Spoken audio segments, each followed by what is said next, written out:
Soy Javier Serrano, responsable de desarrollo de negocio de Santander Startups. Vamos a tener aquí una mesa bastante interesante con compañeros de gremio, de fondos y algún caso de éxito como es Dropline, que está Omar, el CEO y fundador. Voy a hacer una breve intro del entorno macro y ahora veremos por qué, ¿no? Como sabéis, el Venture Debt estos últimos años, y sobre todo en España, porque en Europa y en algún país anglosajón pues ya tenía cierta dinámica, ya estaba establecida, pues está cobrando un protagonismo interesante y relevante en España, ¿no? Venimos de un ciclo de tipos de interés alto, que lo que ha provocado es que el coste de capital o las exigencias o los retornos por parte de las exigencias que los inversores están pidiendo por su retorno en capital pues sean mayores, ¿no? Entonces hemos pasado un boom en 2022, luego hemos tenido una fase un poco donde el capital se ha reducido y ahora vemos que tanto el 2024 como lo que llevamos acumulado del 2025 se está incrementando versus el 23 el ritmo de inversión, pero sí que hay ciertas diferencias con la dinámica que veníamos teniendo antes, ¿no?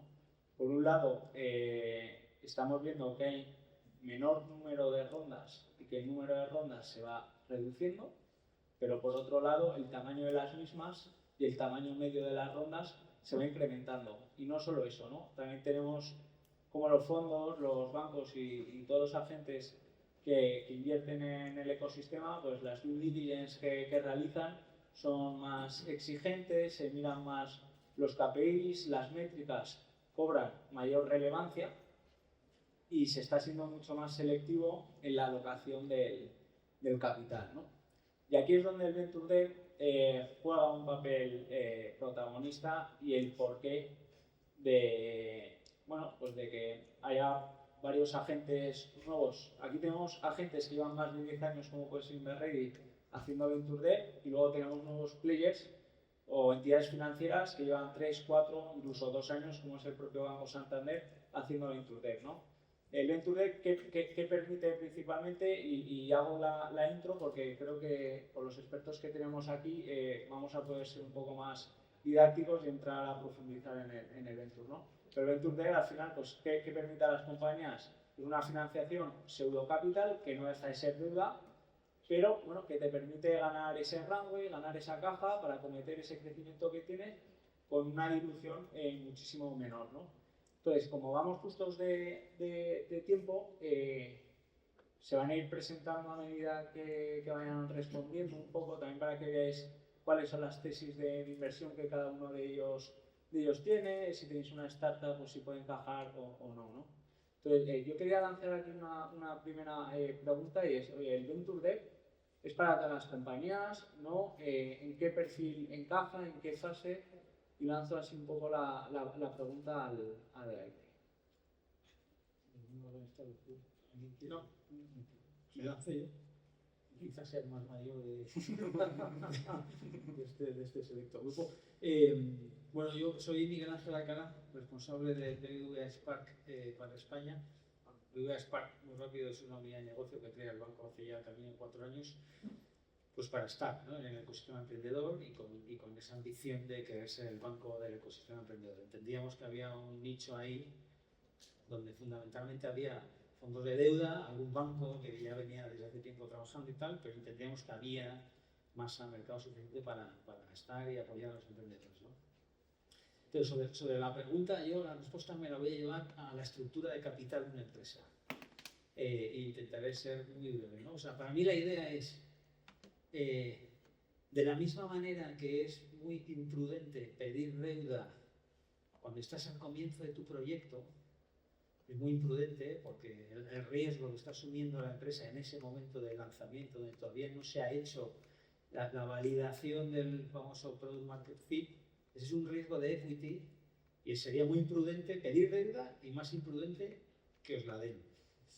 Es igual de imprudente no pedir deuda cuando la empresa ya ha alcanzado determinados umbrales pues, del product market fit, de cierta estabilidad en los fundamentales de la compañía, la caja es razonablemente predecible. No pedir deuda en ese contexto es igual de imprudente que pedirla cuando no toca, ¿no? Estructura de capital.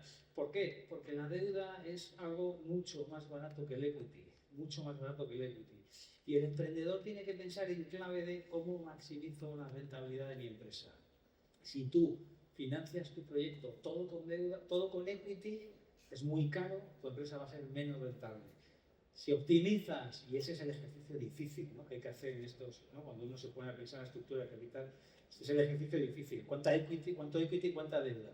Y hay que ir ahí a caso, ¿no?, para verlo, ¿no? Pero si optimizas tu estructura de capital, lo que estás haciendo es que tu empresa sea cada vez más rentable, obviamente, siempre footnote, ¿no? Nota al pie, siempre que se cumpla el plan de negocio, se van alcanzando los hitos que la empresa ha definido, etc. Entonces, a la pregunta de qué empresas son elegibles, creo que hay una primera etapa donde no, es un riesgo muy alto que la empresa no tiene que asumir, y luego, obviamente, si la empresa llega a un ciclo de madurez muy fuerte, muy alto, y ya es capaz de ir a financiación tradicional bancaria, que es más barata que el Venture Debt, pues ahí ya el Venture Debt pues, tampoco lo necesitará. Pero en medio hay un ciclo de vida de la startup que puede ser muy amplio, y ahí el Venture Debt ayudará a optimizar esa estructura de capital.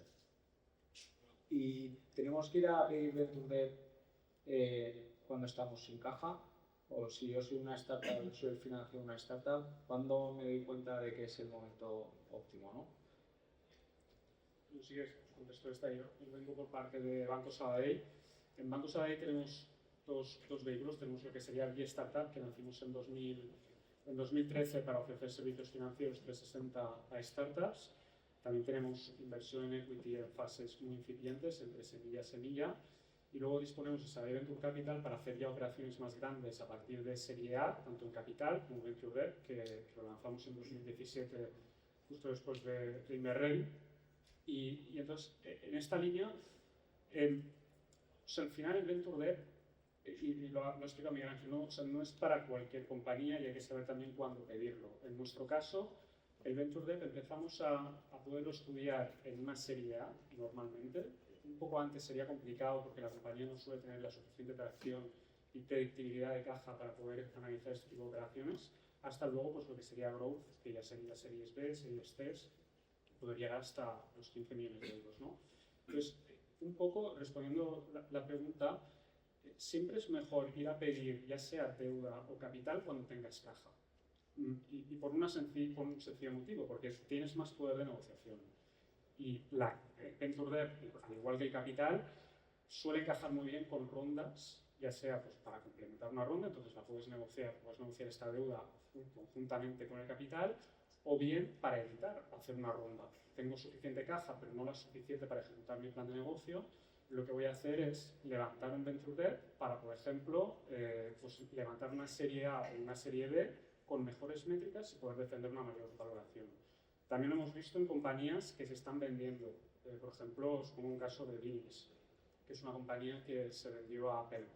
Estaba en un proceso de negociación con Apple, estaba en una tensión de caja que o bien levantaba capital o bien se apalancaba con Venture Debt y decidió hacer Venture Debt con nosotros para poder negociar con Apple y negociar la venta de la compañía, ¿no? Y el resultado, como comentaba Miguel Ángel, es una devolución menor para los socios y una rentabilidad mayor en lo que es la operación. Entendido. El Venture Debt no es un préstamo al uso, plain vanilla, con un periodo de amortización de 3 años, un poquito de carencia, ¿no? O sea, al final es un instrumento flexible y que permite adaptarse al plan de negocio y al plan de crecimiento que tiene la compañía, ¿no? Juan, ¿qué tipo de estructuras tiene el Venture Debt? ¿Cómo se lleva a cabo? Porque vimos hablar de equity kickers, de warrants, que si luego los growth loans, que si luego algo de bullet, o sea, ¿qué tipo de estructuras existen? Y bueno. Yo soy Juan, soy de Inverready. Antes un poco de Inverready fueron los primeros en traer el venture de Estados Unidos a España. Estamos ahora por la 4ª generación del fondo en el que está Santander de inversor principal.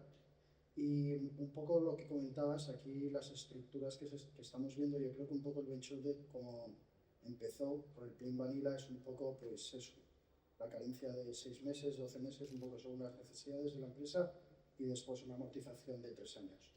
Entonces ahora lo que hemos estado viendo y un poco lo que, adaptándonos a las necesidades de las empresas, yo creo, es que las compañías cada vez buscan una financiación un poco más estructurada, y ahí es donde estamos viendo otro tipo de líneas, por ejemplo, líneas de crédito que estamos dando a compañías para que vayan disponiendo según tengan necesidades de caja en ese instante, o también podemos ir adaptando empresas de una que tenemos nosotros de renting de coches, la cual vamos amortizando la deuda según se va depreciando el vehículo, y al final, cuando se vende el vehículo, terminamos de amortizar el resto de la deuda, es decir, un préstamo balloon, y con eso yo creo que estamos viendo estructuras cada vez distintas, adaptando más el venture debt y un poco adaptándonos a las necesidades que hay.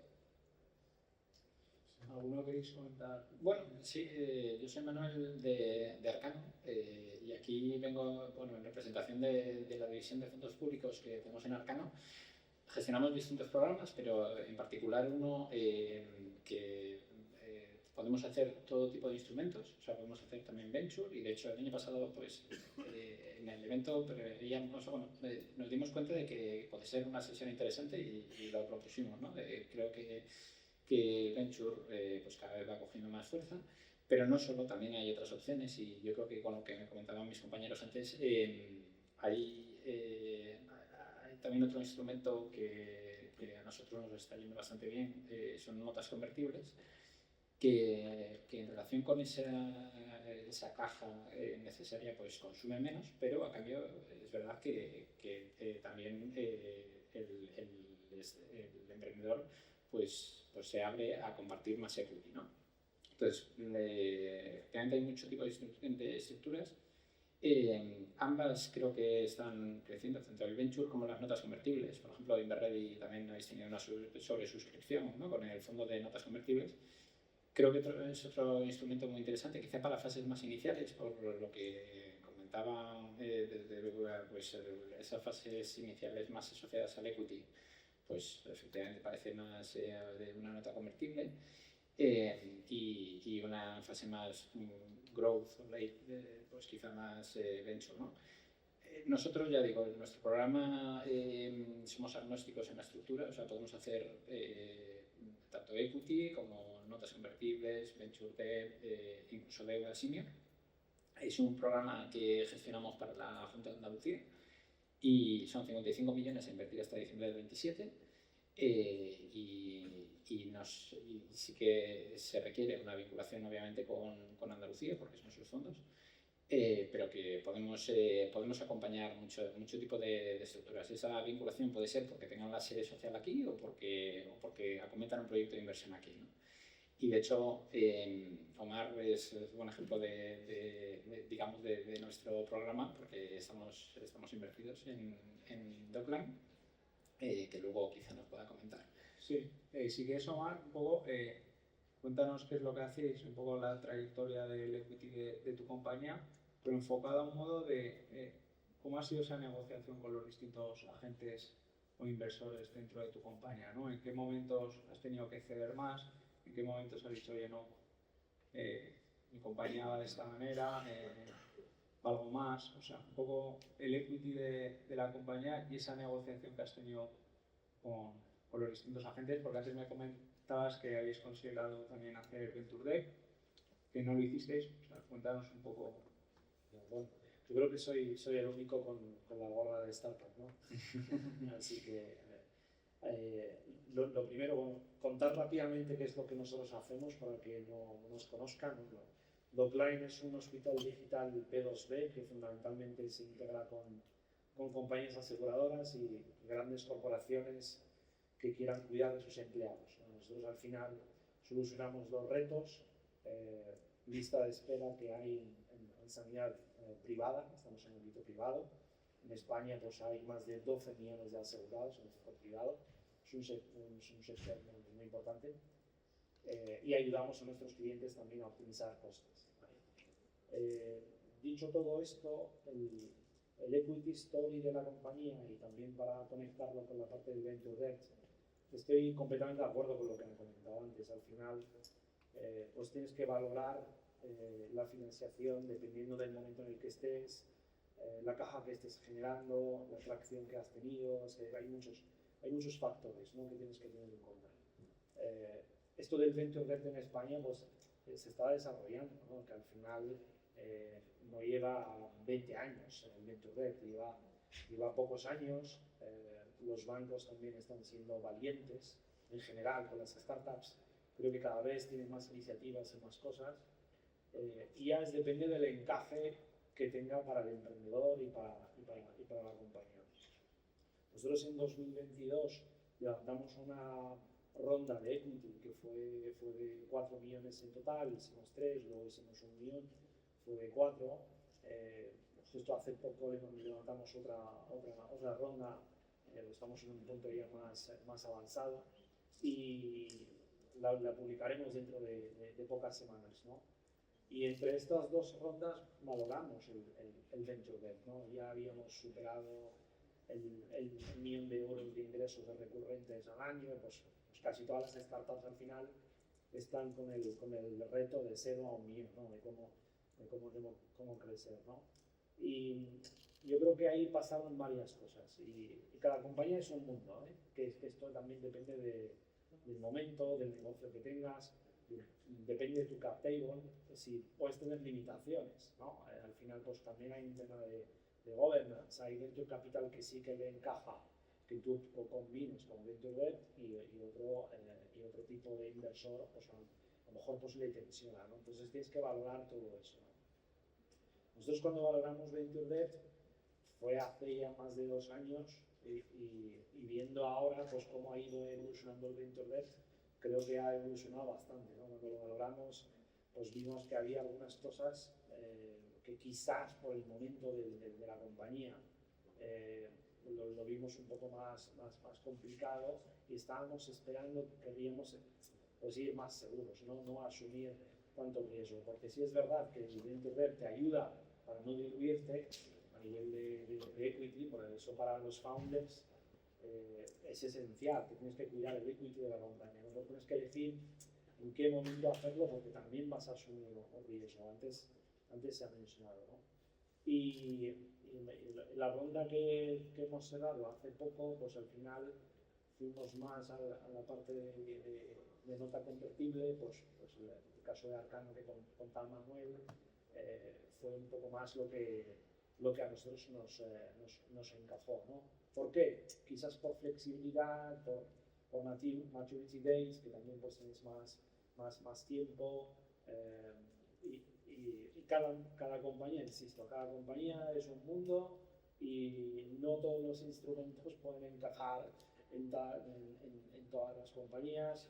Depende mucho también del tipo de negocio que tú tengas, si es SaaS B2B, si es, en nuestro caso es Tech-Enabled Services, que tenemos una capa de servicios importante, lo cual pues también en tu margen bruto esto pues tiene un impacto. Entonces son muchas cosas las que hay que considerar, ¿no? No es una. Pero el mercado, lo que está claro, que cada vez está más maduro y los bancos cada vez están aportando más al ecosistema de las startups. Y por finalizar, doy un ejemplo donde el venture debt fue súper válido y necesario.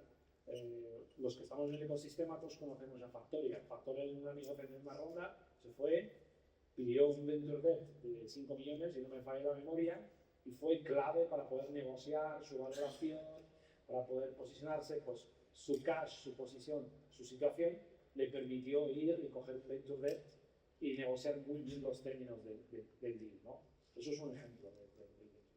Totalmente. Estaba leyendo anoche datos que los cojo un poco con pinzas siempre y decían, ¿no?, que el 70% de las rondas de capital en España durante el 24 pues incorporaban de alguna manera alguna financiación no dilutiva, ¿no? Lo cual es maravilloso para los fundadores, pero también en etapas muy tempranas el sobreapalancamiento pues puede generar ciertas tensiones de caja, ¿no? Entonces, de qué manera vosotros como inversores, ¿no? Las distintas verticales que tenéis, incluso muchos hacéis capital y hacéis deuda, o sea, ¿cómo analizáis esos riesgos? El tema de los covenants, cómo se fijan y de qué manera se fijan para que tampoco ahogue a la startup, ¿no? Entonces, ¿cuál es un poco vuestra visión en el mundo de la gestión del riesgo, ¿no? En el sobreapalancamiento y los covenants que marcáis, ¿no? Para que la startup pues, tampoco se desvíe demasiado, pero no le limite ese crecimiento? Y sí, vale. Gestión de riesgos, que tiene su tomate. A mí, creo que el venture debt, o sea, a mí me gusta hablar mucho de growth lending, porque es un término que entra el venture debt, entra el warehouse lending para una fintech, entra un revenue based finance para un SaaS, o sea, al final growth lending, ¿no? Que es toma capital que no es equity, es deuda para que se ponga en juego y te ayude a cumplir tu plan, ¿no? Creo que la primera premisa para la gestión del riesgo es la flexibilidad. La flexibilidad, o sea, el emprendedor tiene que tener muy claro lo que está pidiendo, pero el que está al otro lado de la mesa tiene que dedicarle mucho tiempo a pensar bien cómo este capital que le han pedido en forma de deuda, sea el que sea, un venture debt, un warehouse, un revenue finance, lo que sea, cómo va a encajar bien en los flujos de caja de la compañía, de tal manera que la compañía tenga capacidad de repago y esa deuda no se le convierta en una carga insoportable que se lleve la empresa por delante. Entonces, lo primero creo que es flexibilidad. Y luego sí, pues luego los paquetes de seguridad, covenants ahí, pues claro, ahí pues el contrato de financiación termina siendo un contrato de 100 páginas que asusta a cualquiera. Pero la realidad es que ya puedes hacer un contrato de 500 páginas poniendo todas las garantías que quieras, que la incertidumbre a la que te expones es la misma, y al final la manera de mitigarlo es haber entendido muy bien la compañía, lo que necesita, los números y meterle mucha flexibilidad a ayudar al emprendedor a que esa deuda le ayude a cumplir su plan y no sea una carga insoportable. Sí, aquí por añadir, o sea, hablando de flexibilidad, nosotros lo que hacemos mucho son tramos. Por ejemplo, autorizamos una operación de X millones que, claro, está sujeto a unos flujos de caja y unos crecimientos de la compañía. Que, claro, aquí pues, entra la incertidumbre de si se va a cumplir el plan o no.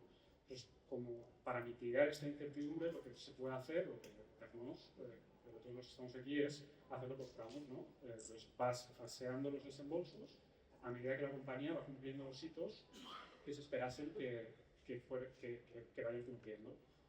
Y luego tenemos la suerte también, que esto no se tiene que analizar como tal, pero es muy importante a la hora de calcular la pérdida potencial de la operación, es que muchos contamos con garantías de la Unión Europea, que si hay un impago, la Unión Europea cubre un porcentaje relevante del préstamo que otorgamos. Que eso pues, dentro de los modelos también juega un papel muy importante. Sí, o sea, eso que comentas de las garantías del FED, de la Unión Europea, o sea, creo que han generado un efecto multiplicador bestial. Ahora es verdad que, aparte de prestar garantías, también son competencia dentro del propio mundo del Venture Debt, pero bueno, ese es el juego, ¿no? Juan, antes comentábamos fuera de la mesa que vosotros estáis haciendo un tipo de operaciones dentro del Venture Debt que a lo mejor pueden sobreapalancar a las compañías, pero son compañías a lo mejor que ya están generando caja, porque es un LBO. Bueno, danos un poco de visión ahí. Sí, yo creo que también un poco relacionado con las estructuras que justo estábamos comentando antes. El Venture Debt como tal nace muy enfocado, yo creo, que el sector tech, al sector de tecnología. Sí que es verdad que para dar otro enfoque, nosotros nos hemos dado cuenta que además, arrastrando las valoraciones altas que vienen de los años 2020-2021, hemos visto que hay otro ángulo en el cual les pueden encajar a otras empresas. Sí que es verdad que ahora estamos viendo estructuras distintas para empresas del sector industrial y también para empresas que quieren hacer el BIOS, compra a través de apalancamiento. Estas empresas de compra a través de apalancamiento son aquellas que aún no entran en el scope bancario, es decir, que están por encima de los 500.000 de EBITDA y por debajo de los 3 millones, sí que es verdad que por ahí hay yo creo, un camino por el cual el Venture Debt sí que puede tener un enfoque bastante claro y que yo creo que nosotros estamos atacando también esa parte. Muy bien, bueno, nos queda un minuto, entonces, bueno, habíamos dicho que había que dejar 5 minutos para preguntas. O ir después del minuto. Tenemos un minuto, vale. Un poco, ¿el marco regulatorio en Europa y en España apoya este tipo de iniciativas o se debería hacer algo más? Un poco, ¿cuál es vuestra reflexión aquí? Aquí, por alusiones, digamos, al gestionar fondos públicos, yo creo que se están haciendo diversas iniciativas muy interesantes y complementarias, todas ellas. Mencionabas el FEI. El FEI, efectivamente, los grados de cobertura que puede tener la entidad bancaria o Inverredi pueden llegar al 70% y yo creo que está dinamizando mucho. Nosotros somos otro ejemplo, es una colaboración público-privada, la nuestra, en la que el capital es público, pero lo gestionamos de manera privada y pues lo hacemos de una manera también más ágil, ¿no? Sin necesidad de, sin ir al tema de subvenciones, que también las hay, pero damos esa capacidad de tener un interlocutor desde el primer día que te reúnes hasta que se estructura, hasta que se gestiona. Entonces, yo creo que hay muchas iniciativas, especialmente Andalucía creo que está sabiendo desarrollarlas en distintas, o sea, ya digo, de todas las maneras, desde subvenciones a nuestros propios fondos, que también es un acierto. Sí, yo creo que desde Europa se está impulsando mucho y es un acierto para dinamizar y la prueba son las cifras, ¿no? Están incrementándose también. Yo creo que parte es debido a la Unión Europea. ¿Algunos queréis mojar un poquito? Yo aquí Sí. perdón. Un minuto más, por favor. Yo súper rápido. El dinero es muy miedoso y el dinero necesita ir rápido. Entonces, al dinero le tienes que crear marcos de estabilidad y le tienes que crear canales donde se pueda ir rápido. Si no le das eso, el dinero pues no se mueve ni como queremos ni hacia donde queremos. Entonces hay que generar un mercado único, mucha más estabilidad, o sea, hay que, pues eso, el dinero es miedoso y quiere ir muy rápido. Si no le das un marco regulatorio que le permita ir rápido y moverse, pues esto no termina de destaparse. Muy bien, pues muchísimas gracias a todos. Cualquier duda nos responden. ¿Público? Da tiempo a una pregunta del público, así que tiene que ser muy buena. Pero es que estoy dando las manos.